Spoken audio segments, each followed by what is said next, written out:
Olá, alunos e alunas, tudo bem? Eu sou André Oliveira, professor e pesquisador no Departamento de Fisiologia e Biofísica da UFMG, e sejam bem-vindos para mais uma aula de Fisiologia. Hoje, nós estudaremos a fisiologia da motilidade associada ao trato gastrointestinal. Nós vamos descascar esse abacaxi. E para fazer isso, eu gostaria de pedir um favor a vocês. Esse favor é muito simples. Eu peço que vocês prestem atenção em mim. Então eu vou comer um biscoito.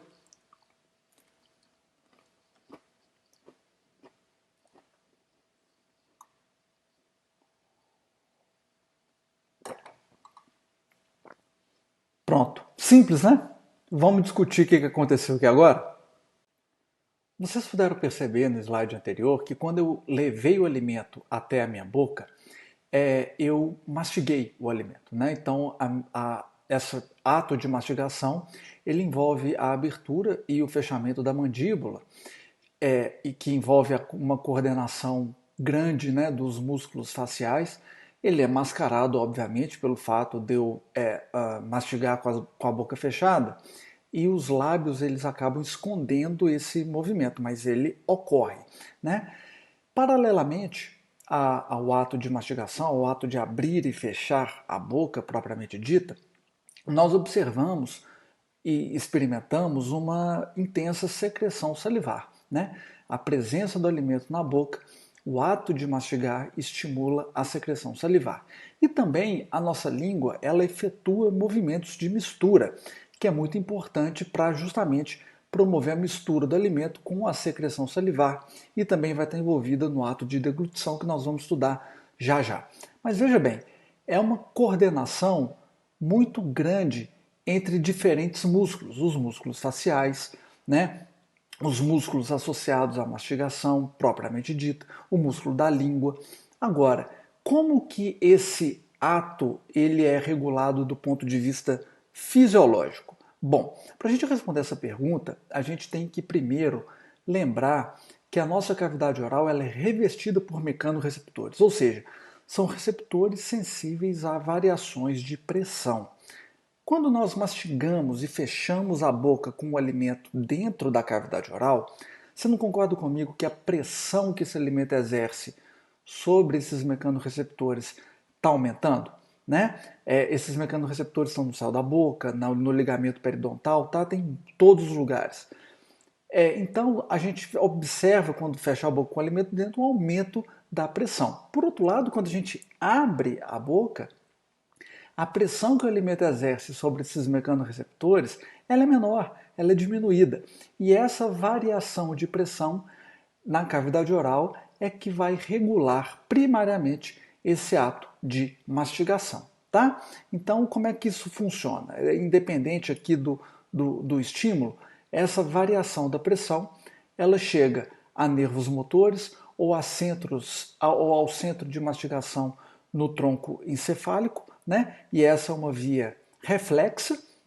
Esse circuito ele volta para a cavidade oral e então nós temos o reflexo de abrir e fechar a boca, né? O tempo inteiro durante o ato de mastigação. É só você lembrar, pensar no fato quando você está mascando um chiclete, por exemplo, você esquece que você está mastigando, mas você mastiga. Você só vai lembrar quando o seu músculo, os músculos envolvidos nesse processo já estão fadigados, né? Já estão doendo, literalmente.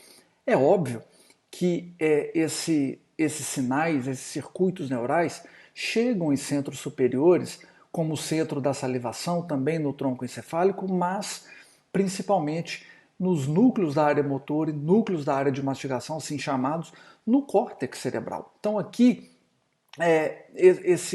essa chegada dessa informação nesses núcleos, ela é responsável pela ação voluntária da mastigação. Então a gente consegue controlar a velocidade da mastigação, a força, nós conseguimos controlar o número de vezes que nós mastigamos o alimento antes da deglutição, não é mesmo? Então veja bem, a mastigação ela é um ato aparentemente simples, mas extremamente bem regulado, que envolve uma fase reflexa e uma fase voluntária, né? Tá bom? Qual que é a função da mastigação? Primeira delas, a redução do volume do alimento sólido, né, que foi ingerido. Ajuda a formar o bolo alimentar justamente com esse processo de mistura do alimento com as secreções salivares, né? E a trituração dele. E é claro que existe o início dos processos de digestão, já que a secreção salivar é rica em enzimas, por exemplo, a amilase salivar ou ptialina, né? Mas nós vamos estudar na aula que vem. Eu acredito que essa função de digestão ela é relativamente menor do que a função de preferência alimentar que está associada com esse processo também de mastigação, tá bom? Mas isso nós vamos ver na próxima aula e não tem certo ou errado, são leituras diferentes aqui, tá? Bom, após a mastigação, a gente observa o ato de deglutição, não é? Então, esse é um outro processo que tem uma fase voluntária e uma fase reflexa que nós já não temos mais controle sobre ela. Então, olha aqui o alimento na cavidade oral, a mastigação ela reduz o volume desse alimento, forma o bolo alimentar, lubrifica o alimento para a deglutição e, como eu falei, envolve uma fase voluntária, uma fase voluntária e uma fase involuntária.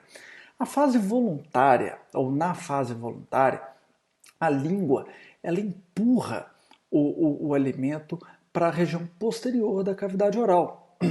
E esse é o estímulo para o início do processo involuntário, da fase involuntária da deglutição. Ou seja, o alimento na região posterior da cavidade oral inicia um processo, a fase involuntária da deglutição. Tá? Aqui essa fase reflexa, ela envolve o fechamento da região nasal pelo palato mole, né? Então ele tampa ali para o alimento não ir para a cavidade nasal.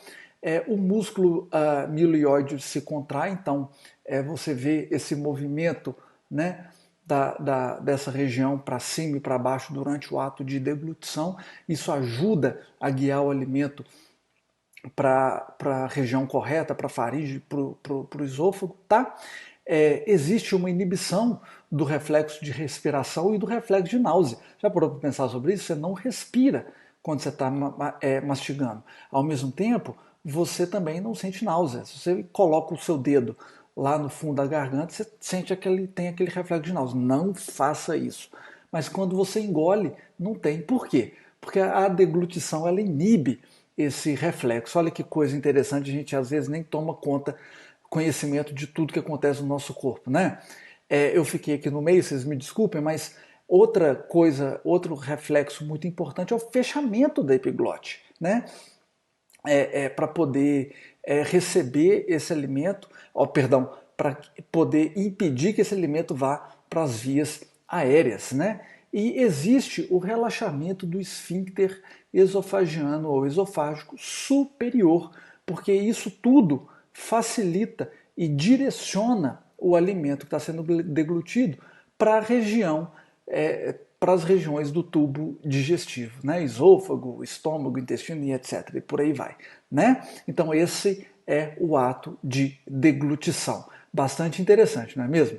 Bom, uma vez que nós mastigamos, engolimos, esse alimento chega nas regiões mais clássicas associadas ao tubo digestivo, né?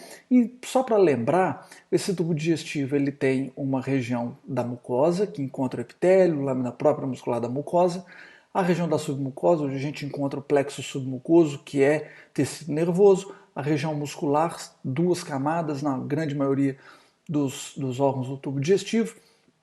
E entre essas camadas musculares nós temos um outro plexo nervoso importantíssimo para essa aula de hoje, que é o plexo mioentérico, e uma camada serosa adventícia que facilita esse processo de motilidade ou confere resistência ao órgão do tubo digestivo. Fato é que uma vez que o alimento chega nessa região, ele vai sendo transportado, né? Entra no estômago, do estômago ele vai para o duodeno,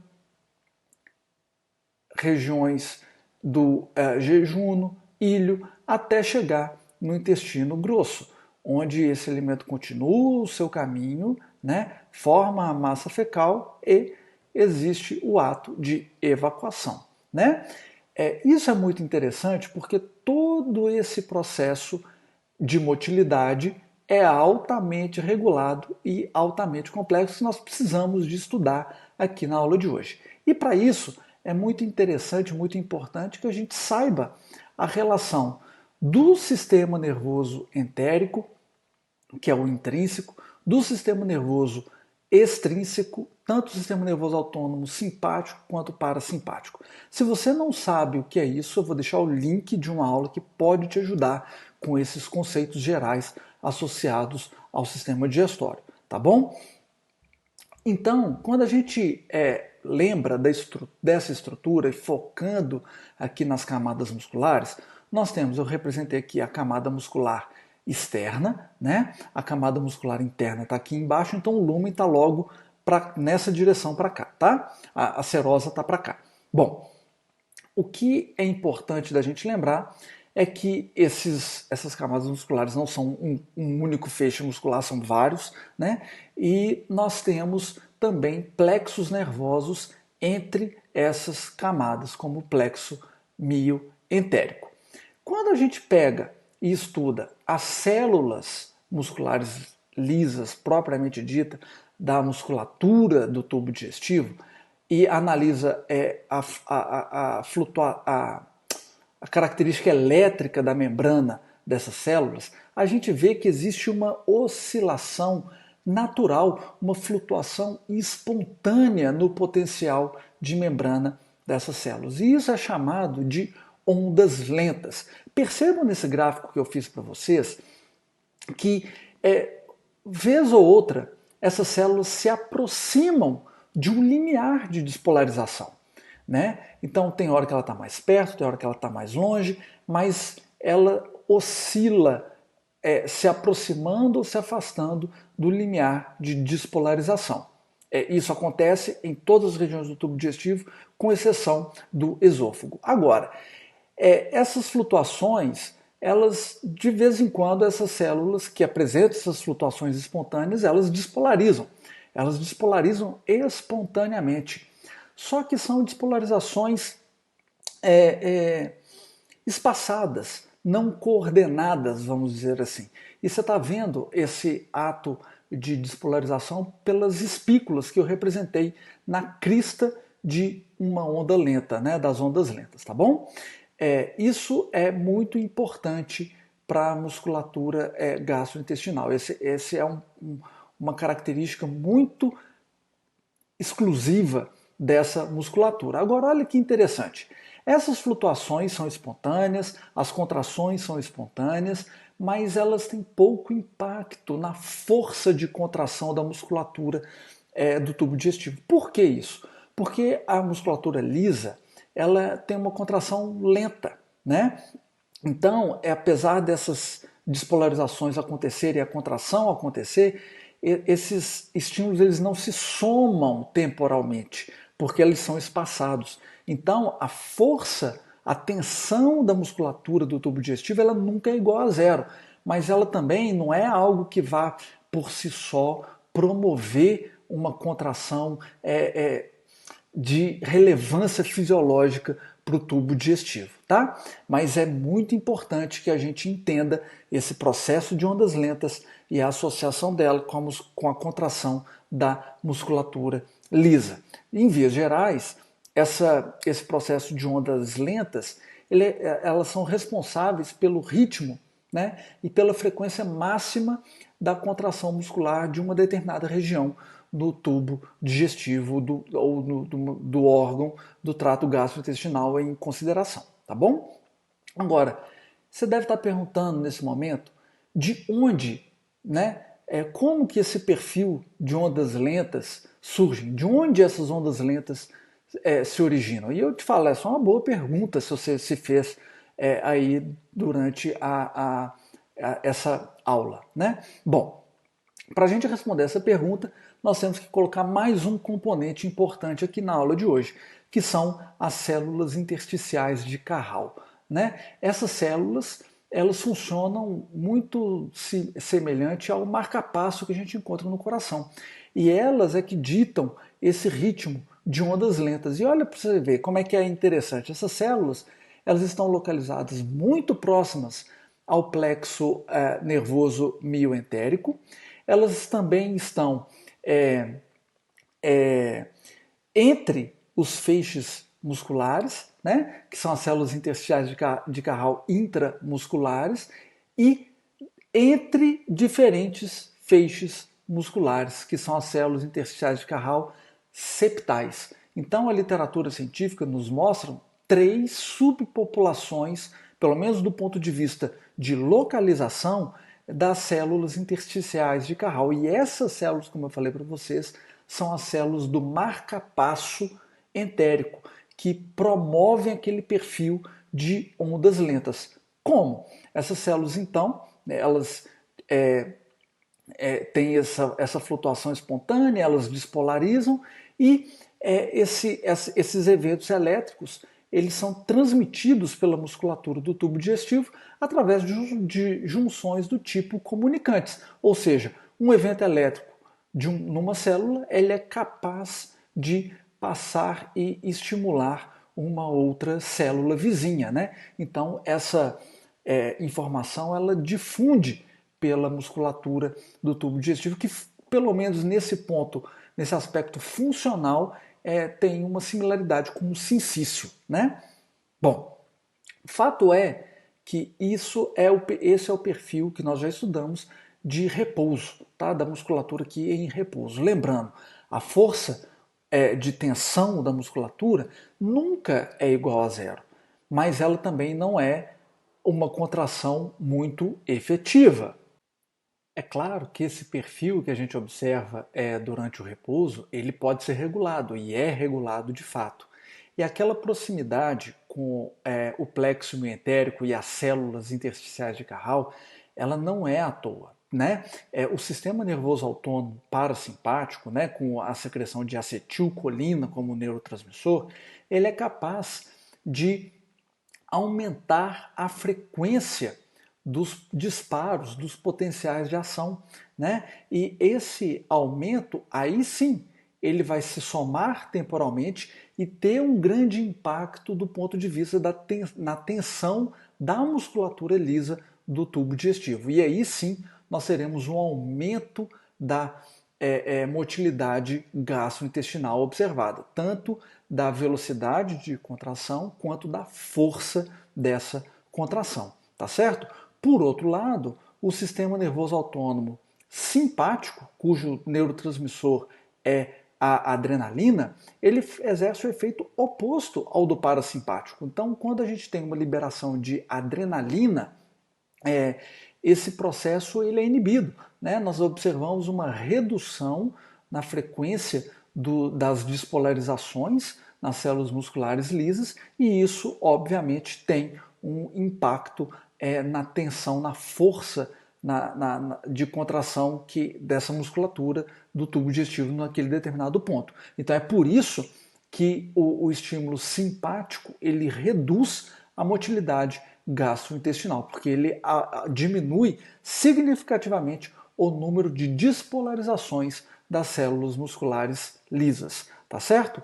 Bom, de maneira geral, esse perfil de onda lenta e de contração, que pode ser regulado pelo sistema nervoso autônomo, parasimpático e simpático, esse processo todo vai estar associado a três principais tipos de padrões de motilidade do trato gastrointestinal ou do sistema digestório. Tá? O primeiro deles é o peristaltismo. Quando a gente pega o peristaltismo ou uma onda peristáltica, né, ela recebe esse nome porque o alimento que está aqui no esôfago, por exemplo, ele vai ser transportado, né, ao longo desse tubo, dessa porção do tubo digestivo. Então veja bem, se a gente pegar aqui e fizer um gráfico de força de tensão na musculatura dessa porção do tubo digestivo, a gente vai ver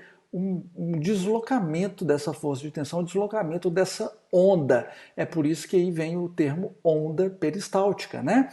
Agora, veja bem, o peristaltismo ele é o principal movimento relacionado ao deslocamento do alimento, do bolo alimentar, do quimo, pelo tubo digestivo, né? Ou massa fecal, aí vai depender da região que você estiver estudando, né? Então é o movimento aboral, da boca para o ânus, né? Então o peristaltismo é o principal movimento relacionado a esse deslocamento. E o peristaltismo envolve a contração síncrona das duas camadas de musculatura lisa do tubo digestivo, tá certo? Existe um outro tipo, um outro padrão de contração, que é a segmentação. Então aqui, diferentemente do peristaltismo, não há um deslocamento real do alimento naquela secção, naquela porção do tubo digestivo onde esse padrão de contração ele ocorre. Olha para você ver que interessante, a segmentação ela é importante para promover uma mistura desse bolo alimentar, por exemplo, né, com os produtos de secreção. Então ela otimiza os processos de digestão, otimiza os processos de absorção. E aqui apenas uma camada da musculatura lisa do tubo digestivo, ela participa dessa contração. E como eu disse, eu repito, não há um movimento, um deslocamento real do alimento quando esse padrão está acontecendo. Agora, tome cuidado, porque o tubo digestivo ele não é tudo ou nada. Quer dizer, primeiro acontece só o peristaltismo, como se estivesse espremendo um tubo de paz de dentro. Não, não é isso. Esses padrões de segmentação, eles se alternam. Então você tem peristaltismo, a segmentação, uma outra onda peristáltica, então eles são intermitentes, né? Para justamente otimizar esses processos digestórios e absortivos, né?